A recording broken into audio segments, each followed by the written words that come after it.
What's going on, Muscle Monsters? Align Gonzalez here, and today I want to talk about how big of a role our minds play when it comes to things like weight training or any other kind of physical activity. And there's just a lot of limits that we put on ourselves.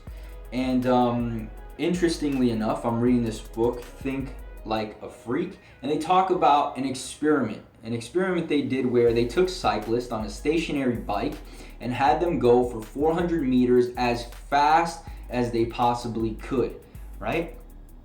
Now, these cyclists were obviously under the impression that this was the maximum. This was the fastest they could go. And so they were asked to do the same thing again, so another 400 meters as fast as possible. But this time they would watch an avatar of their previous race, right? However, what they didn't know was that those avatars of them were sped up, right? So they were much faster. And surprisingly enough, they were able to keep up with the sped up avatars. So essentially they were able to go faster than what they thought was their maximum, okay? And I kind of experienced something similar not too long ago in the gym. I was programmed to bench press 200 pounds, 4 sets of 8. And it was pretty challenging at this point in my training, especially while I'm cutting.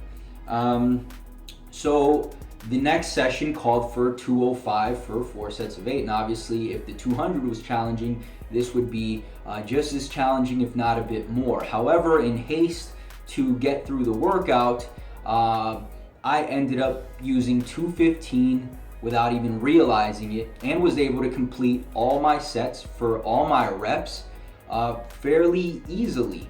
And I think, again, that goes back to how big of a role our minds play in our ability to perform.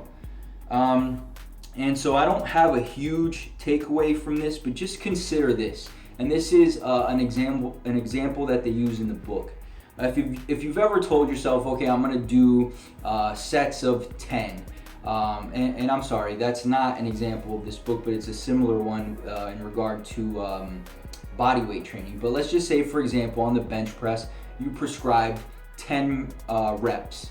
By the 8th rep, you're pretty fatigued and ready to end at 10.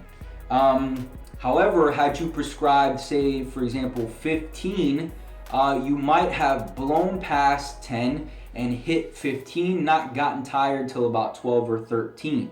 Now, this is not the case for everyone. However, if you are not training close to your potential, then this is something that you really want to consider.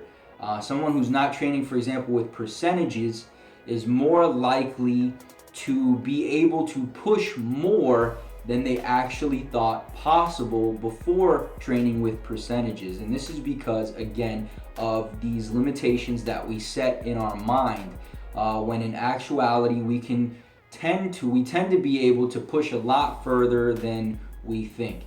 And so that's pretty much it, guys. I hope you found this helpful. Great book. Pick it up if you're into reading, and I'll talk to you guys soon. Peace.